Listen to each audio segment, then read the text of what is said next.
It depends on the circumstances. Sometimes we're working with potentially dangerous sharks, and Valerie's feeding a shark here, and while you're feeding them, you've got to be very alert because they can make mistakes. Well, like that tiger did. Well, you had a bloke's arm for lunch. You mean that the shark doesn't distinguish between the titbit that you're offering and your hand? No, it doesn't want your hand, but accidents happen. It doesn't know much about hands, actually, because nothing down there does have a hand. But you must be frightened when something as big as this comes surging towards you, because you don't know what it's thinking. You don't know that it's not going to open its jaws and take a bite out of you. You don't know, do you? Well, that's right. It's the thrill of the unexpected. That's one of the reasons we go down there. Yeah. And we just never know what's going to happen. What happened when you did get your foot bitten? I think we just saw a little bit of it there. Oh, I bled a lot on the boat, and everybody got very excited, and Hollywood was worried I was going to sue, and the helicopter came and took me to hospital, and they had the great plastic surgeon, and he was great, who stitched it all up, and I had a local film star come and wheel me away, and it was all, cool. all very nice. Have you got a scar still? No, I had plastic surgery straight away. I knew, I'd always thought in my mind, if I ever got bitten where I could be badly scarred, not that I have beautiful legs or anything, but I would immediately demand a plastic surgeon, the best. Yeah, and you got it. And I did. Which film? You worked for Jaws. You did the underwater filming sequences. Well, you advised on them for Jaws. No, we did the live shark filming for Jaws. Not the rubber one. Not the rubber. No, that was in America. No, we did the live shark filming in South Australia. Now, if you're doing a film as big as Jaws, and it's got to look good, right, you must be tempted to take risks. You must be tempted to maybe... I'll tell you about that, because I was watching, and Ron, there had to be no bars in the cage. Oh, and Ron would climb out of the top of the cage and film, and I saw him out of the top. There were 3 sharks around. One was heading for him, you know, very definitely.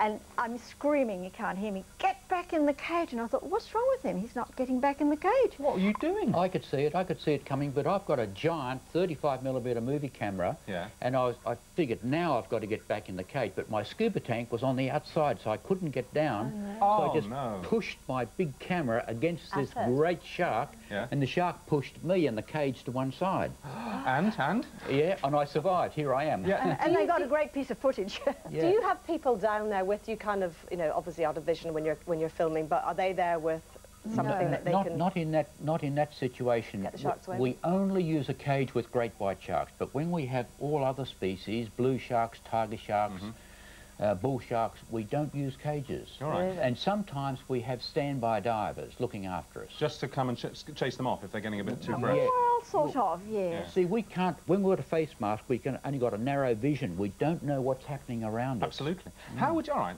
big question here, how would one of you feel if the other one got eaten? I mean, obviously you'd be, but would you blame yourself? Would you think we have been stupid all our lives? Well, no, not at all. No. Well, I wouldn't be surprised, because when we go down there and we use baits to bring the sharks around, in the back of our mind we know that something possibly could go wrong. So when a shark bit Valerie, and I just kept the camera running as I rushed up to help her. Nice husband. Just filming there. Just grimace a bit more. By the way, the bit you just described, when you were out of the cage and couldn't get back in and you got into a fight with the shark, which sequence in Jaws do we see that in? I want to know next time I see it. When you see the whole shark go through the screen, you'll know that it's a real live shark that we shot it. As opposed to just a bit of it, which is the rubber bit. You can only see bits, because on the mechanical sharks they had hydraulic cables and platforms. It's amazing, isn't it? I went diving with sharks in San Diego. When I was working in a programme called Blue Peter, and we were in a cage, but we had to leave the front over for filming. And a shark tried to get in, and the guy with me was punching it on the nose to get it away, but they told me afterwards that had it got in, the chances are that it would have attacked. It could have, and that was probably a blue shark. It was a blue shark. And that was a blue shark that bit Valerie off San Diego. Not nice. Well, and I came out of the cage just a little bit and swam back to the boat, and I just got so scared at that point, because all I could think of was Jaws. And as you say, you can't really see because you've got the mask on.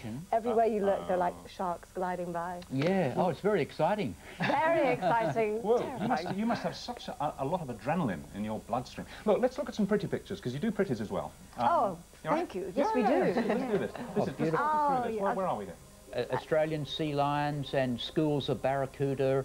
Well, we encounter all types of unusual and strange. What's that? That was a frogfish. This is a sleeping parrotfish, a seahorse, and catfish. we have a tremendous... Oh, Valerie has been sucked up through a tube here, and her fins were ripped off, and... it seems to me that Valerie gets all the bad luck. Yes, exactly. I'm the cameraman. I record all this action. Valerie, did you ever think of taking up the camera? Oh, I do. You do? Yes, I do the still photography. All right. Ron generally does, but I've taken up video now, and I rather like it. And aren't you working on some sort of thing now that so people can talk when they're down there filming? Yes, underwater communications, and we're working on an electronic device which will repel sharks. Is this shark... OK, go on. And it does work because sharks have got very sensitive electroreceptors around their nose. They're little tiny spots, and they can detect minute electric currents. But the Natal Sharks Board has a device which emits an electric field, and it irritates the sharks. And they stay away. And they've got to go away. Good. Very effective. One quick question. You know the stuff that they used to put in the water? Shark, does it work? Shark chasing. No, rubbish. No, rubbish, isn't it? Rubbish. Rubbish. Right. It works on your mind if you're lucky. Yeah. OK, well, listen, let's dim the lights now. We want to dim the lights. I could talk to you all morning, but we can't. I'm bringing on Gordon Croft from Sea Life. Hi, Gordon. Come on in. Hi. Hello. These are yours, aren't they? That's right, they are. These are eggs of lesser spotted dogfish, or common dogfish, which is a small UK shark. species. Yeah. OK, and how old are those eggs? Well, when they're laid, they take about 9 months to hatch. So these ones are almost at the point of hatching. You can see the embryos inside the egg cases. Do you think he might come out today? They might well do, yeah, hopefully. Are we going to encourage them? Can you warm it up a bit, or do anything that helps them? Well, we'll maybe give them a wee prod. A wee prod, a wee prod and see what we can do. How many different sorts of sharks do we have around Britain? There's roughly 30 around the coast of Britain, and it also includes the second largest shark in the world, which is called a basking shark. But that's safe, isn't it? It looks horrible, but it's safe. Yeah, it's up about 10 metres in length. Any sharks that could attack you? Well, we have seasonal visitors such as makos, for example, and blue sharks, as Ron and Valerie have already mentioned. Has anyone ever been attacked off the coast of Britain?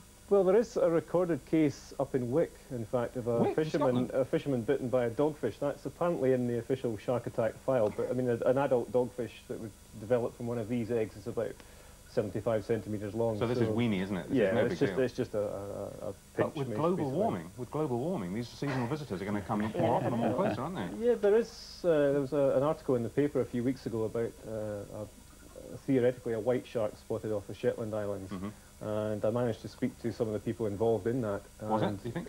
Well, I'm not sure. I mean, it would certainly benefit from a bit more research. It would be nice from us as marine biologists' point of view if there was a white shark. Terrible persuasion. Yeah, exactly. I think the tourist trade might suffer a bit. Yeah. All right. Well, listen, thank you both very much indeed. Why are you here in London this week? Well, we're come here to present our films at the Olympia, at the Grand Hall Olympia during the weekend. Good. Well, stay safe.